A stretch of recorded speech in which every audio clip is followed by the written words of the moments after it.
자, 우리 좌우 앞뒤 계신 분들 함께 인사 나누겠습니다. 사랑합니다. 예, 축복합니다. 예, 잘 되실 것입니다. 인사해 주시기 바랍니다. 건강하실 것입니다. 자, 우리 가정에서 예배하시는 분들을 위해서도 한번 손 흔들어 주겠습니다. 여러분 사랑합니다. 예, 축복합니다. 잘 되실 것입니다. 예, 건강하실 것입니다.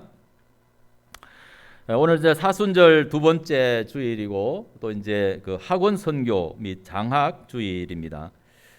이제 학교들이 새 학기를 이렇게 맞았습니다. 그동안 이제 코로나 때문에 거의 뭐 비대면으로 이렇게 하던 그런 수업들이 이제 대부분의 학교가 이제 전면 대면 수업으로 이렇게 이제 바뀌었습니다. 그래서 이제 이 학생들 어린 또 애들에게 걱정이 많습니다. 이 대면 수업하면서 또 코로나 확진자가 이렇게 많아질 것 같은 그런 것 때문에 염려가 이렇게 많은데 학생들이 건강하게 정상적인 그런 학교 생활이 이루어질 수 있도록 여러분 함께 이렇게 기도해 주시기를 이렇게 바랍니다. 사순절 두 번째 주일 성서 일과는 예루살렘을 향하여 걸어가시는 예수님이라는 그런 주제입니다. 예수님이 이제 그 공생의 사역 마지막 부분에 이제 예루살렘을 향해서 이렇게 이제 올라가시죠. 예수님이 뭐 성경에 보면은 예루살렘은 이제 그 대개 이제 예수님이 그 갈릴리 쪽에서 이렇게 사역을 많이 이렇게 하시다가 가끔 예루살렘에 이제 올라가셨는데 공식적으로 이제 예루살렘은 한 3번 정도 올라가셔서 이렇게 사역을 하셨던 그런 것으로 이제 복음서에서 우리가 이제 발견을 할 수가 있습니다. 근데 이제 예수님의 마지막 그 사역을 이 예루살렘에서 이렇게 이제 마치게 되어지는데 이 사순절 기간 동안에 이제 예수님이 예루살렘을 향해서 이렇게 걸어가시는 그것은 예수님의 그 사역 마지막 부분에서 이렇게 일어나는 그런 일들이다라는 사실을 우리가 이제 생각할 수가 있습니다. 그렇기 때문에 이제 이 예루살렘은 사실 어떻게 보면은 그 예수님을 죽이려고 그렇게 계획하고 음모를 꾸미는 그러한 곳이 바로 이렇게 예루살렘입니다. 자신을 죽이려고 혈안이 되어 있는 그곳을 향해서 예수님이 당당하게 걸어가시는 그런 모습을 우리는 이제 발견을 할 수가 있는데 예수님은 왜 자신이 죽을 것을 알면서도 이 예루살렘으로 가시는 것이냐? 그게 이제 우리가 물어야 될 그런 질문이다라는 그런 사실을 이렇게 이제 생각할 수가 있습니다. 그것은 이제 예수님이 예루살렘에서 십자가에 못 박혀 죽으심으로써 인류를 구원하시려는 하나님의 뜻을 이루기 위함이다라는 그런 사실을 우리가 이제 알 수가 있는 것입니다. 그리고 또 한편으로 이제 이 예루살렘은 영적으로는 하나님의 도성을 이렇게 상징하는 그러한 곳이다라는 그런 이야기죠. 바로 예루살렘으로 가는 것은 하늘의 성으로, 하늘의 도성으로 가는 모습과도 같다. 그렇게 이제 우리가 깨달을 수 있는 그런 말씀이죠. 이 땅에서 모든 그런 어떤 그 영적 전쟁이 다 끝나고 이렇게 하나님의 백성 구원받은 그런 사람들이 새 예루살렘, 예루살렘으로 상징되는 그 새 예루살렘 성을 이렇게 이제 들어가서 그곳에서 하나님과 함께 영원한 그런 삶의 은혜 이렇게 누리는 그런 모습을 우리가 요한계시록 마지막 부분에서 이렇게 볼 수가 있는 거죠. 그러니까 이 예루살렘은 바로 새 하늘과 새 땅, 하나님의 그 성 이것에 대한 그런 상징이다라는 그런 사실을 이제 우리가 깨달을 수 있는 것이죠. 그렇기 때문에 예수님이 가신 이 길은 하나님의 구원을 소망하는 모든 사람들이 가야 하는 길이다라는 그런 사실을 저와 여러분들이 이해할 수 있기를 간절히 이렇게 바랍니다. 구약에서 하나님은 아브라함을 부르시고 그에게 이 가나안 땅을 주시겠다고 이렇게 약속을 하셨습니다. 이 가나안 땅은 하나님의 나라의 어떤 그런 이 약속의 땅이죠. 상징적인 그런 땅입니다. 그 가나안 땅의 가장 중심이 바로 예루살렘이다라는 그런 사실을 우리가 깨달을 수가 있는 거죠. 그렇기 때문에 이 가나안 땅은 하나님께서 그의 백성들에게 허락해 주신 약속의 땅입니다. 그래서 아브라함의 모든 그런 이 자손들은 다 늘 이 가나안 땅을 이렇게 소망하면서 살았던 그런 모습을 우리가 이제 깨달을 수가 있는 것이죠. 그래서 이 가나안 땅은 영적으로 보면은 바로 하나님의 나라와 같은 곳이다. 그래서 모든 믿음의 사람, 모든 하나님의 백성들은 바로 그 땅을 소망하면서 살아가는 그런 모습을 우리가 볼 수가 있습니다. 이 땅에 메시아로 오신 예수님께서 회개하라, 천국이 가까웠느니라 이렇게 말씀을 선포하시면서 이 하나님의 나라를 이렇게 선포하시던 이 예수님이 그 마지막 그 사역은 바로 인류의 구원을 완성하는 십자가 위에서 이렇게 죽으심입니다. 그 하나님의 나라의 완성을 위해서 반드시 가야 하는 그곳이 바로 예루살렘이었다라는 그런 사실을 우리는 이제 깨닫게 되는 것이죠. 그래서 예수님은 이 땅에서 사역을 하시면서도 자기를 회방하고 자기를 죽이려고 하는 그런 사람들 앞에서도 당당히 내가 오늘과 내일은 귀신을 쫓아내고 병을 고치는 그런 사역을 하다가 제3일에는 완전해지는 곳에 바로 예루살렘으로 가야 한다. 그렇게 말씀하시기도 하셨습니다. 오늘 저와 여러분들이 이제 사순절 두 번째 선택한 그런 말씀은 신약 서신서 빌립보서 3장의 말씀입니다. 사도 바울이 빌립보 교회 형제들에게 예수 그리스도의 십자가 은혜를 통해서 구원받은 그런 모든 하나님의 백성들이 표대로 삼고 살아가야 하는 그런 그 믿음의 길을 교훈하는 그런 말씀입니다. 사도 바울은 성도들의 시민권은 하늘에 있다 그렇게 선포하고 있습니다. 바로 하나님의 나라인 천국을 의미하는 것이죠. 우리는 죄에 팔려서 땅의 것에 매여서 살다가 끝날 그런 저주의 그런 인생인데 예수님께서 십자가에서 죽으심으로 우리의 모든 죄를 대속하시고 우리를 위하여서 이 하늘에 소망을 얻게 하는 그런 생명의 길을 여시면서 바로 그리로 앞서 가셨습니다. 예수님은 이 죽음을 이기시고 부활하시고 또 이렇게 하늘로 성천하시고 하나님의 나라 우편 천국에서 바로 우리 믿음의 사람들을 또 이렇게 중보하고 또 우리가 그 나라로 오기를 기다리고 계신다라는 그런 사실을 저와 여러분들이 믿으시기를 바랍니다. 그 때문에 우리가 주님으로 인하여서 이 하늘의 시민권을 얻고 하나님 나라를 소망하는 우리 믿음의 사람들은 주님이 계시는 이 하나님의 나라를 향하여서 믿음에 굳게 서서 나아가야 되는 줄로 믿으시기를 바랍니다. 주님이 앞서 가신 이 하나님의 나라를 향하여서 믿음의 길을 가는 것은 다른 말로 표현하면 바로 우리가 십자가의 길을 가는 것입니다. 바로 그게 주님이 가신 길을 따라가는 것이죠. 근데 이제 모든 사람들이 믿음을 가졌다라고 하는 그런 사람들조차도 모두가 다 이 믿음의 길을 가는 것은 아니라는 것입니다. 아니라는 것이죠. 사도 바울의 말에 의하면 어떤 사람들은 정말 주님이 가신 그 십자가의 길, 믿음의 길을 본받고 따라가는 사람들이 있는가 하면은 어떤 사람들은 그 십자가의 원수로 살아가는 사람도 있다. 그렇게 선언을 하고 있습니다.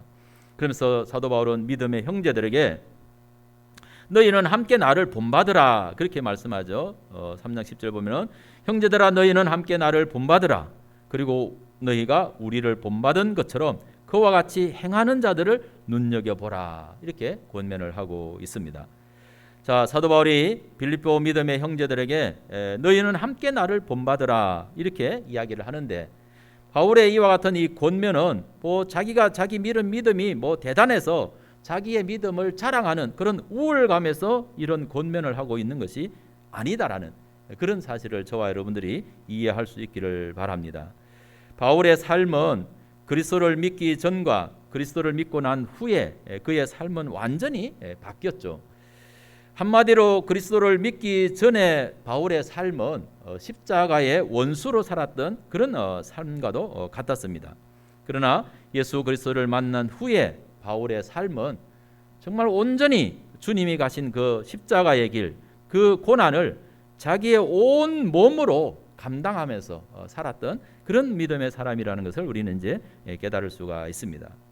바울은 자신이 십자가의 길을 가는 것을 이렇게 표현합니다. 무엇이든지 내게 유익하던 것을 그리스도를 위하여 해가 되는 것으로 여긴다. 이렇게 선언을 합니다.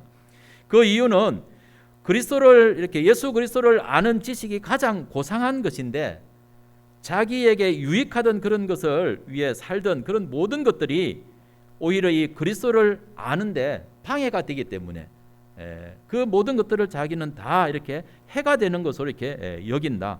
그렇게 고백을 하고 있는 것이죠. 아마 여기에는 여러 가지 많은 것들이 포함이 되어 있습니다. 사도 바울이 자기가 세상에서 자기 어떤 그런 그 명성을 높이고 자기가 이렇게 성공하고 자기가 유익해지는 어떤 그런 것에는 많은 부분들이 있죠. 앞에서 사도 바울이 고백한 것처럼 자기의 가문도 있을 것입니다. 자기는 정말 좋은 그런 신앙의 가문에서 이렇게 태어났다는 것이죠. 자기는 또 이렇게 공부도 많이 했습니다. 그런 공부도 많이 한 어떤 그 뛰어난 인재였습니다. 공부를 많이 하고 뛰어나면 자기의 어떤 그런 것에 유익함이 되겠죠, 그렇죠? 좋은 가문에서 태어나 또 많은 어떤 그런 공부를 해 학문이 뛰어나 또 거기에다가 또 어떤 그런 공회의 회원이라고 하는 막강한 그런 권세도 이렇게 가지고 있었습니다. 그러니까 이러한 것들이 자기를 성공하게 하고 자기를 유익하게 하는 데는 얼마나 많은 그런 도움이 되었겠느냐는 그런 것입니다. 그게 바로 사도 바울이 예수님을 알기 전까지 자기도 그것을 엄청 자랑하면서 살았던 그런 사람이에요. 자기가 육체적으로 세상 외적으로 자랑할 것이 너무 많은 그런 사람이 바로 사도 바울이라는 것입니다. 좋은 가문, 좋은 믿음, 또 좋은 어떤 그런 그 학벌, 또 뭐 좋은 어떤 그런 권세, 얼마나 세상적으로는 자랑할 만한 어떤 그런 거리가 넘치는 그런 사람입니까? 근데 사도 바울은 그리스도를 만나고 보니까 그러한 것들이 오히려 예수 그리스도를 알고 예수 그리스도를 얻는 데서 오히려 방해가 되더라고요. 방해가. 그래서 그러한 모든 자기의 유익한 것들을 이제는 다 그냥 이렇게 해로운 것으로 여긴다. 해로운 것으로 여긴다고 하면서 배설물처럼 이렇게 여기는 그런 이 모습을 이렇게 보여주고 있습니다. 참으로 이렇게 놀라운 그런 것이죠. 이 그리스도를 영접하고 그리스도를 이렇게 믿고 난 이후에 바울의 삶의 목표가 뭐냐? 바울의 삶의 목표는 오직 한 가지입니다. 바로 그리스도를 얻고 그리스도 안에서 자신이 발견되는 것입니다. 근데 이제 이 그리스도를 얻고 그리스도 안에서 발견되어지는 이 믿음의 길을 가는 데 있어서 보니까 자기가 육체적으로 세상적으로 자랑하던 그런 모든 것들이 다 걸림이 되더라는 것입니다. 오히려 방해가 되더라는 것입니다. 그래서 그러한 것들을 다 해로운 것으로 여기고 배설물처럼 미련 없이 버렸다고 그렇게 이야기를 하고 있습니다. 그래서 바울은 그리스도를 얻고 그 안에서 발견되고 부활의 권능에 참여하고자 함을 알게 하여 그리스도의 죽으심을 본받아 어떻게 해서든지 죽은 자 가운데서 부활에 이르고자 하는 그런 목표를 가지고 믿음의 삶을 살았습니다. 이게 바울의 정말 예수님을 만나고 난 이후에 유일한 어떤 그런 소망이었어요. 세상적인 그런 자랑이 중요한 게 아니고 정말 어떻게 하면 내가 예수 그리스도를 내가 얻고 내 마음속에 얻고 그 안에서 내가 발견되어지고 죽으심과 부활의 권능을 가지고 살아가시는 그 주님의 그 능력에 내가 어떻게 같이 참여할 수 있을까? 함께 하나가 될 수 있을까? 이런 어떤 모든 소망을 가지고 목표를 가지고 살았다라는 그런 이야기죠. 그런데 사도 바울이 가졌던 그런 그 믿음의 목표에 대한 사도 바울 자신의 스스로의 어떤 그런 평가는 어떠했습니까? 자기가 바라고 목표한 대로 그 평가가 성공했느냐? 겉으로 보기에는 실패에 가까웠다라는 그런 사실을 이렇게 볼 수가 있어요. 바로 바울이 내린 자기의 그 평가에 대해서 우리가 한번 보면은 빌립보서 3장 12절 이하의 말씀을 이렇게 이제 보면은 그렇게 이야기하고 있습니다. 내가 이미 얻었다 함도 아니요 온전히 이루었다 함도 아니라 오직 내가 그리스도 예수께 잡힌 바 된 그것을 잡으려고 달려가노라. 형제들아 나는 아직 내가 잡은 줄로 여기지 아니하고 오직 한 일 즉 뒤에 있는 것은 잊어버리고 앞에 있는 것을 잡으려고 표대를 향하여 그리스도 예수 안에서 하나님이 위에서 부르신 부름의 상을 위하여 달려가노라. 이렇게 사도 바울이 고백했습니다. 주님을 바라보면서 믿음의 삶을 살아온 바울의 현재 그 삶의 결과는 어떤 것이었어요?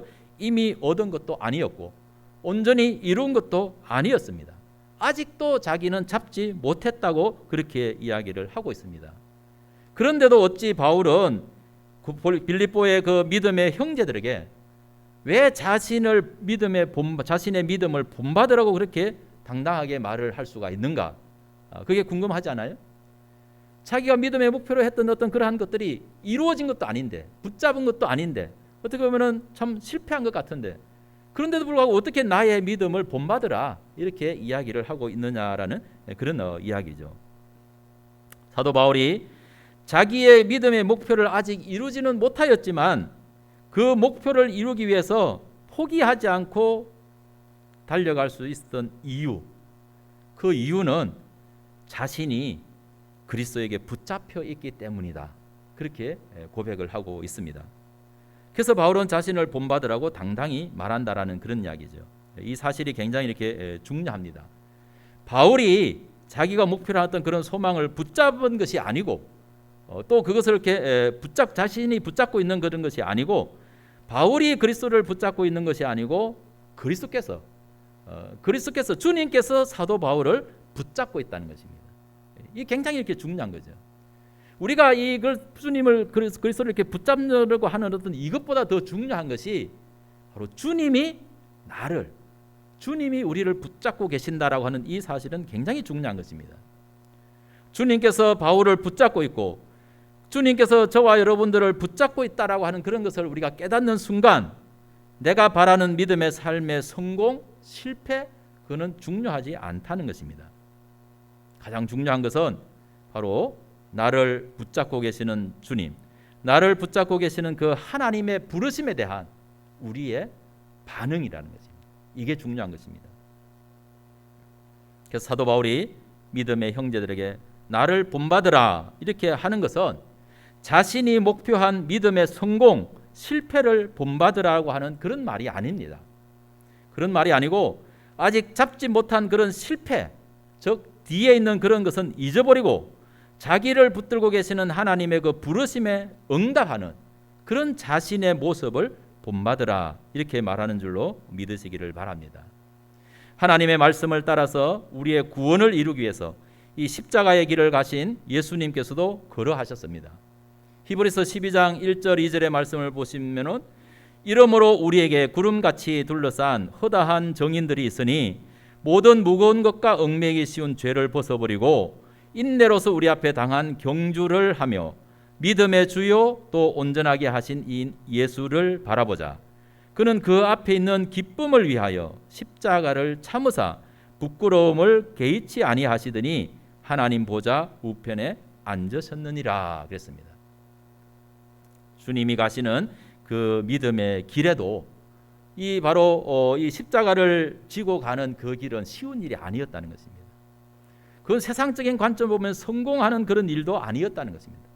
저주받은 그런 일이었고 실패했던 그런 일이었습니다. 유대인들은 그렇게 생각했습니다. 나무에 달린 자는 저주받은 자라고 그렇게 그들의 율법 안에 기록이 되어 있습니다. 그러니까 예수님이 십자가에서 이렇게 죽으셨다라고 하는 것은 저주받은 것의 상징인 표본입니다. 그러니까 어떻게 유대인들이 그 예수 그리스도를 나무에 못 박혀 죽인 그 나무에 달려서 죽은 예수님을 자기들의 구세주라고 고백을 할 수가 없는 거예요. 어떻게 저주받은 그런 표상을 어떻게 영원한 구세주라고 이렇게 고백을 할 수가 있습니까? 그런 것은 가능하지 않다라는 그런 이야기입니다. 세상적으로 볼 때는 엄청나게 그렇게 힘든 그런 일이었고 정말 이렇게 실패하는 것 같은 그런 것이었지만 그러나 예수님은 그 모든 것들을 다 이렇게 참으셨다는 거예요. 부끄러움도 다 이렇게 참으셨다는 것입니다. 그랬더니 하나님 보좌의 우편에 앉는 그런 영광을 얻게 되셨다라는 그런 일이죠. 여러분 믿음의 길에서 우리는 뒤를 돌아보지 마시기 바랍니다. 우리의 믿음의 실패를 보지 마시기 바랍니다. 앞에 계시는 주님을 바라보시기를 바랍니다.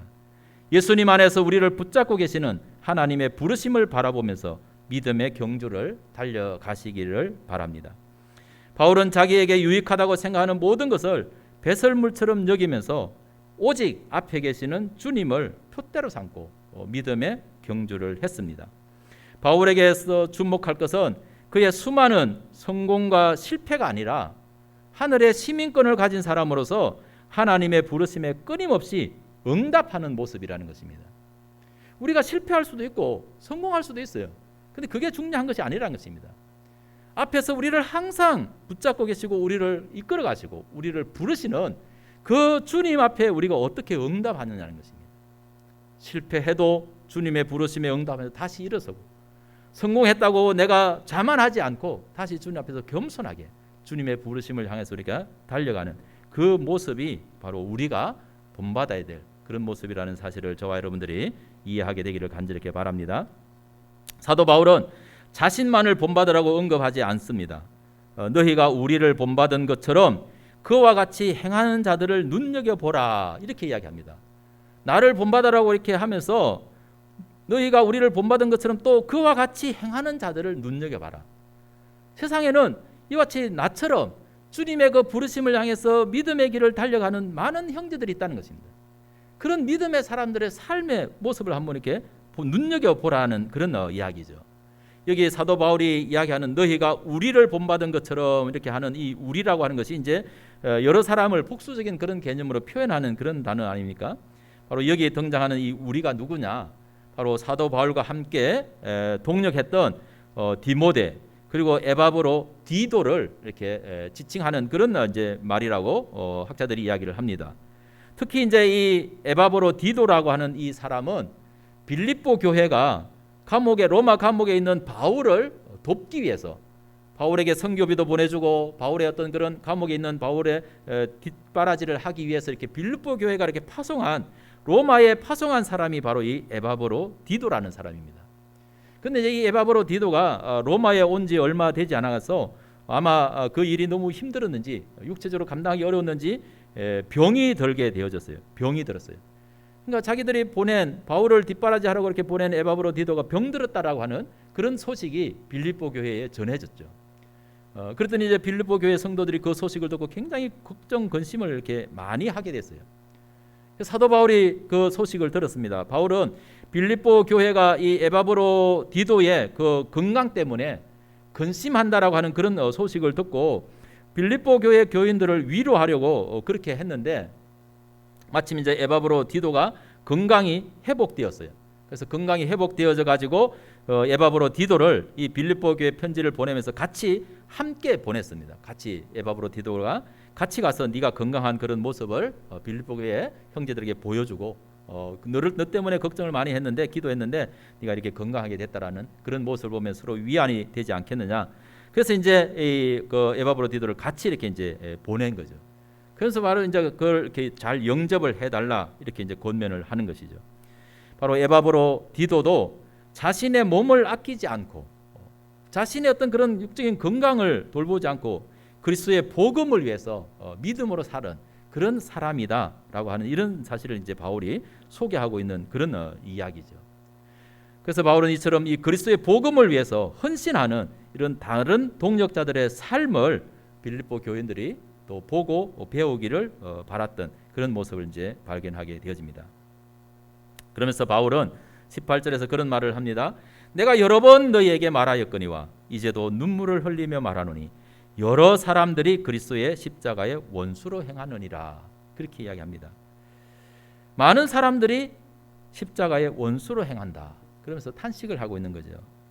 자, 그리스도의 십자가 원수로 행하는 이 사람들이 이제 구체적으로 누구냐라고 하는 이제 그런 것에 대해서 이제 학자들의 주장이 뭐 한 두 가지가 있습니다. 하나는 예수 그리스도의 십자가 공로를 무시하고 율법의 규범을 따라야 된다라고 이렇게 이제 주장하는 어떻게 보면 이제 이 2절에 언급되어진 그 유대주의자들 이런 사람들을 이렇게 지칭하는 그런 표현이다. 이렇게 이제 생각하는 사람이 있습니다. 그러니까 십자가의 원수로 행하는 사람들이 누구를 지칭하는 말이냐 할 때 이제 하나는 바로 유대인들, 유대교주의자들, 예수 그리스도의 그 십자가의 어떤 이런 공로를 무시하고 율법이 중요하다. 율법을 따라가야 된다. 이렇게 이제 주장하는 그런 사람들을 가리킨다라고 하는 그런 해석이 하나 있고 또 하나는 어떻게 보면 아마 이제 그 유대교에서 이렇게 아마 그 그리스도인으로 전향한 그런 사람들. 그러니까 예수님을 믿는 사람들, 유대교인들 중에서 율법을 고수하고 가는 사람들이 있는가 하면은 한편으로 유대교인이면서도 불구하고 예수님을 구주로 이렇게 영접한 유대 그리스도인들이라고 하는 유대적인 그런 그리스도인들이라고 하는 사람들이 있었다라는 그런 이야기죠. 이제 그 사람들을 이렇게 가리킨다 이렇게 이제 해석을 하기도 합니다. 그런데 이제 이 사람들에게 문제는 뭐냐면은 그리스도의 복음, 그리스도의 십자가 복음 안에 있으면은 율법은 필요 없다 이렇게 주장하는 사람들. 그러니까 그동안 얼마나 뭐 자기들이 율법의 어떤 그런 룰의 규정에 매여서 살아왔는지 예수 그리스도의 십자가 복음 안에서 자유를 얻은 사람은 이제 율법은 필요 없다. 그렇게 무시하는 그런 사람들이라는 것입니다. 여러분 요즘에도 예수 그리스도 안에서 예수 그리스도의 십자가 복음 안에서 하나님의 율법의 말씀을 필요 없는 것으로 무시하는 그런 신앙을 가진 사람들이 많이 있다는 것입니다. 그건 옳지 않은 그런 신앙이라는 것이죠. 예수 그리스도의 복음 안에서 자유를 얻었다 해가지고 율법이 무시되면 안 되고 오히려 그 율법의 어떤 그런 요구보다도 더 완전한 그런 믿음을 요구한다는 것입니다. 율법이 폐기되는 것이 아니고 율법을 완성시켜야 될 그런 믿음이 있다는 거예요. 그러니까 이건 잘못하면은 어떤 식으로 흘러가냐 하면은 율법을 무시하고 예수님의 그 십자가 복음의 자유를 주장하게 되면은요, 어떤 일이 발생하느냐 하면은 사람이 방종한 그런 삶을 산다는 거예요. 자기는 자유가 있다면서 뭐 온갖 어떤 별짓을 다 하면서 나는 예수 안에서 자유가 있으니까는 뭐 상관없어 이렇게 생각한다는 거예요. 그거는 참 자유가 아니고 방종이라는 거예요. 방종. 그래서 우리가 신약 서신서의 성경의 말씀들을 읽어보면 초대교회에 이런 주의자들이 얼마나 많은지 몰라요. 아, 이제는 우리가 예수 그리스도 안에서 자유하게 되었구나. 그러니까 이제 내 생각대로 내 마음대로 살아도 되는구나. 왜? 자유하니까. 그건 자유가 아니라는 것입니다. 그래서 사도 바울이 그런 사람들이 초대교회에 많았기 때문에 이야기를 하는 거예요. 참 자유가 뭐냐? 참 자유는 이제 자기 마음대로 사는 게 참 자유가 아니다. 주님이 우리에게 주신 참 자유는 자기를 위해서 살던 그런 것을 이제 다 내려놓고 다른 사람을 위해서 자기 자신을 절제해가면서 살아갈 수 있는 그것이 참 자유다. 그게 사랑이라는 거예요. 그러니까 모든 기준을 자기 중심으로 놓고 보면 안 된다는 것입니다. 그건 방종이라는 것입니다. 자유의 기준이 뭐냐? 다른 사람을 위해서, 다른 사람이 실족하지 않기 위해서 자기를 내려놓을 줄 아는 그것이 바로 자유라는 것입니다. 그래서 믿음은 다른 게 아니라는 것입니다. 오직 사랑 안에서 역사하는 믿음이라는 거예요. 그게 돼야 된다는 거예요. 그래서 사도 바울이 어떻게 살았습니까? 자기는 자유가 있는 사람이죠. 고기를 먹을 수 있는 자유도 있고 어떤 것을 이렇게 할 수 있는 그런 자유도 있어요. 근데 그 자유가 방종이 되지 않기 위해서 만약에 믿음이 연약한 사람이 다른 사람이 나의 모습을 보고 혹시 믿음에서 실족하는 사람이 생기면 어떻게 하냐? 그러면 사도 바울은 어떻게 결정을 했어요? 나는 내가 고기 먹는 것 때문에 사람이 저 사람이 믿는 사람이어서 어떻게 저렇게 우상의 제물에 드던 고기를 먹냐? 이런 소리가 들려오면은 나는 그 사람을 위해서 평생 고기도 안 먹겠다. 절제하겠다. 이게 바로 진짜 자유라는 것입니다. 자기 마음대로 하는 게 자유가 아니고 다른 사람의 생명을 위해서, 다른 사람의 구원을 위해서 자기의 자유를 포기할 줄 아는 것, 내려놓을 줄 아는 것, 이게 진짜 자유다라는 그런 이야기죠. 그래서 뭐 이 두 가지 견해 중에서 그리스도의 십자가 원수로 행하는 그런 사람이라고 하는 것은 아마 이 두 번째 이렇게 사람들, 자기가 유대인이었다가 이제 예수 그리스도를 믿으면서 자유를 얻었다고 모든 것을 자기 마음대로 이제 나는 자유하다 그러면서 율법도 무시하는 이러한 이 방종에 가까운 이런 사람들을 지칭하는 것이다라고 그렇게 이제 이해를 하기도 하는 그런 모습을 이제 볼 수가 있습니다. 뭐 그 이유로 드는 것이 이제 그 다음에 나오는 이제 19절의 말씀을 이제 이유로 들기도 하죠. 왜냐하면 그들의 마침은 멸망이고 그들의 신은 배고 그 영광은 그들의 부끄러움에 있고 땅의 일을 생각하는 자다. 이런 이제 표현인데 이것을 들어서 이제 아마 이들은 유대인에게서 이제 아마 개종한 그런 그리스도인. 자유를 잘못 오해해가지고 방종에 가까운 그런 삶을 사는 사람들이다. 그 삶이 얼마나 이 초대교회 신앙에 많은 폐해를 가져왔는가라는 이런 사실을 우리에게 이제 증거해 준다라고 그렇게 이야기를 하고 있습니다. 궁극적으로 믿음의 형제들이라고 하는 사람들 중에서도 바로 십자가의 원수로 행하는 사람들이 있다라는 그런 이야기죠.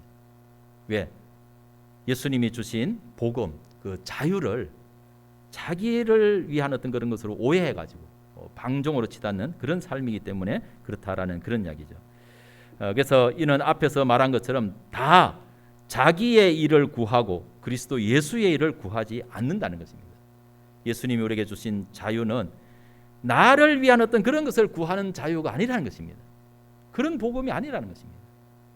누구를 위한 것? 바로 하나님의 뜻을 위한, 하나님의 그 목적을 위한 것. 하나님의 뜻이 무엇입니까?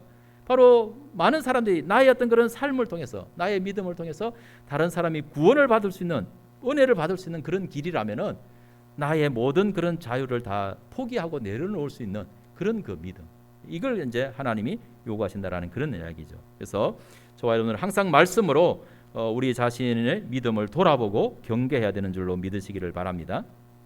십자가의 원수로 사는 삶은 그 마지막은 멸망이라고 그렇게 이야기했습니다. 멸망이라고 하는 이 단어에 해당되는 헬라어가 아폴레이아라고 하는 그런 단어인데 구원, 소테리아라고 하는 이 구원의 반대 그런 개념의 이 단어입니다. 이것은 특별히 뭐 사악한 자들에 대한 형벌로서 영원한 파멸을 가리킬 때 사용되어진 그런 이 단어인데, 바로 십자가의 원수로 행하는 그런 삶은 절대로 그리스도와 연합될 수 없고 육신의 욕망에 빠져 있기 때문에 영원한 멸망에 처할 수밖에 없다라는 그런 사실을 증언하고 이렇게 있습니다. 사도 바울은 이 빌립보서에서는 이제 십자가의 원수로 행하는 그런 삶을 세 가지로 그렇게 이야기를 했죠. 첫째는 배를 신으로 섬긴다. 배. 바로 그들의 신은 배다. 배. 자기 배. 이 배라고 하는 것은 이제 영적으로 보면은 욕심을 말하는 거죠. 자기의 욕망을 채우기 위해서 바로 이렇게 온갖 어떤 그런 일을 한다. 그런 이야기고. 그러니까 육체의 정욕대로 사는 그런 것을 의미하는 것이죠. 두 번째는 그 영광은 그들의 부끄러움에 있다. 부끄러움에 있다는 거죠. 이 부끄러움이라고 하는 이 헬러 아이스키네라고 하는 이 단어는 벌거벗었다. 이런 이제 이 용어인데, 자기의 마땅히 부끄러워해야 할 어떤 그런 것을 이렇게 모르고 부도덕한 어떤 그런 일들을 서슴지 않고 그걸 갖다 뭐 자랑처럼 이렇게 영광처럼 이렇게 삼고 있다라는 이런 것이죠. 이게 이 세상에 보면은요, 온갖 부도덕한 어떤 그런 이 문란한 어떤 이런 것을 하면서 그걸 자랑처럼 여기는 그런 사람들이 있다는 것입니다. 내가 어떤 세상에 어떤 걸 갖다가 막 이렇게 참 입에도 담기도 어떤 부끄러운 그런 것 갖다가 나는 수많은 어떤 그런 걸 했다. 이런 걸 가지고 그걸 뭐 자기 영광처럼, 자기 자랑처럼, 훈장처럼 이렇게 생각하는 그런 어리석음이 있다라는 그런 이야기죠.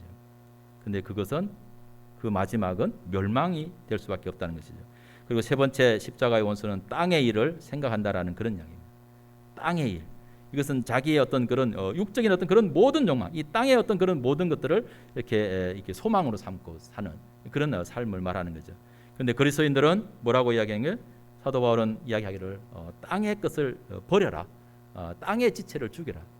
그리스도인들은 위의 것을 찾아야 된다. 위를 바라봐라. 이렇게 이제 말씀을 하고 있는 것이죠. 자기 배를 신으로 삼고 자기 욕망을 채우기 위해 급급한 그런 모습, 부끄러움을 모르고 부도덕한 그런 일을 하면서 그걸 영광으로 삼고 땅의 일만 생각하는 것은 십자가의 길을 걸어가지 않고 예수를 믿겠다라고 하는 그런 마음에 불과하다라는 거예요. 십자가의 길을 걷지 않고 예수님을 믿고 하늘의 영광에 이르겠다. 이게 도둑놈 같은 그런 심보밖에 안 된다는 그런 이야기죠. 그러면서 이제 바울은 우리의 시민권은 하늘에 있다. 거기로부터 구원하는 자 곧 예수 그리스도를 기다리노니 그는 만물을 자기에게 복종하게 하실 수 있는 자의 역사로 우리의 낮은 몸을 자기 영광의 몸의 형체와 같이 변하게 하시리라. 이렇게 말씀하십니다. 이 20절 이하의 말씀은 바로 이 앞에 그리스도의 십자가 원수된 그런 자들과 반대되는 참 그리스도인의 삶의 특성을 나타내 보여주고 있는 그런 말씀입니다. 자, 이 빌립보라고 하는 이 도시, 이 빌립보라고 하는 이 도시는 당시에 그 로마 제국에 속해 있는 아주 굉장한 어떤 뭐라고 할까요, 휴양지 같은 그런 그 도시로 이렇게 알려져 있습니다.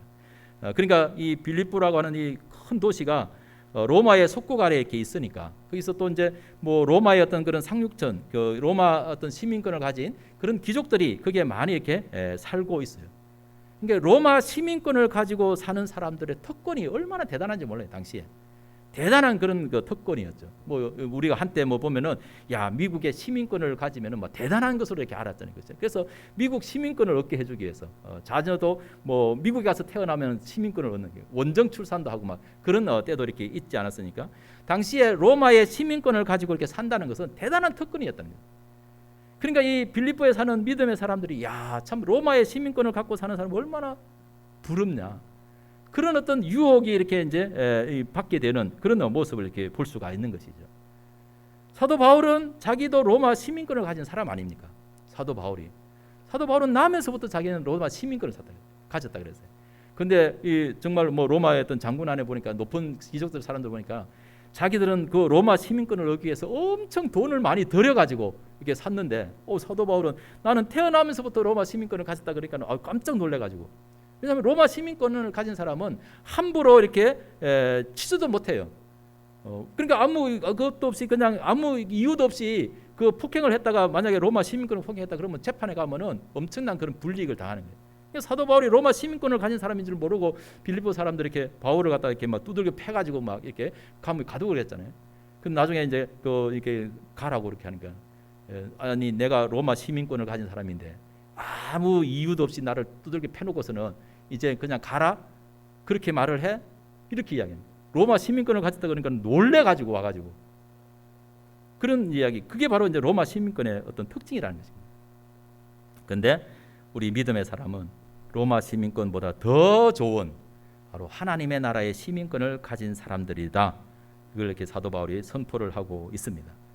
지금은 우리가 이 예수 그리스도를 믿는 것 때문에 정말 어떻게 보면은 그 로마 어떤 그 사람들에게 이렇게 핍박을 받으면서 정말 우리는 낮은 어떤 그런 종의 몸처럼 그렇게 이렇게 살아가고 있지만은 그러나 우리의 구원자이신 주님이 오시면은 그 주님의 영광스러움 같이 우리를 이렇게 영광스럽게 하실 것이다라고 하는 그 소망을 이제 사도 바울이 이렇게 증거를 하면서 바로 우리는 이 하늘의 시민권을 가진 그런 사람으로서 이게 바로 우리가 믿음의 삶을 이렇게 살아야 되는 그런 소망을 이렇게 선포하고 있습니다. 우리가 육신의 몸을 가지고 사는 것은 잠시 잠깐입니다. 영원하지 않습니다. 그러나 우리의 시민권이 하늘에 있다라는 이런 사실을 우리가 기억하면서 우리의 삶이 썩어질 어떤 그런 땅의 것에 매이지 아니하고 십자가의 원수로 행하는 그런 신앙을 우리가 경가하면서 날마다 그리스도 예수와 함께 우리 자신을 십자가에 이렇게 내려놓음으로써 영원한 그런 생명, 부활 성천하신 예수 그리스도를 이렇게 바라보면서 주님이 가신 그 믿음의 길, 그 십자가의 길을 저와 여러분들이 당당하게 걸어갈 수 있게 되기를 주의 이름으로 축원합니다. 기도하겠습니다. 거룩하신 하나님 아버지 은혜와 사랑을 감사합니다. 주님이 가신 그 십자가의 길, 자기를 죽이려고 계획하는 그 예루살렘으로 당당히 올라가신 그것은 바로 주님에게는 땅의 영광이 아닌 하늘의 영광을 가졌기 때문인 줄로 이렇게 믿습니다. 그 예수 그리스도께서 가지신 하늘의 영광을 이렇게 믿음으로 깨달은 그런 사람들이 바로 하나님의 자녀들인 줄로 믿습니다. 사도 바울은 십자가의 원수로 행하였던 세상 것을 자랑하는 그런 사람이었지만 예수 그리스도를 통해서 바로 이 하나님의 나라의 영광을 이렇게 알고 참으로 자기의 모든 땅의 것들을 다 배설물처럼 내려놓으면서 오직 하나님의 이 영광 이것을 향해서 주님이 가신 길을 믿음으로 달려갔고 많은 사람들에게 바로 그 믿음을 본받으라고 권면하고 있습니다. 거룩하신 하나님 아버지, 오늘도 우리는 참으로 얼마나 땅의 것에 매여 사는 그런 우리의 모습을 돌아보고 우리에게 영원한 생명을 주시고 영원한 영광을 주시려고 십자가의 길을 가신 주님을 깊이 묵상하며 우리도 그 믿음의 길을 걸어가게 하여 주옵소서. 예수님의 이름으로 간절히 기도드립니다. 아멘. 찬송가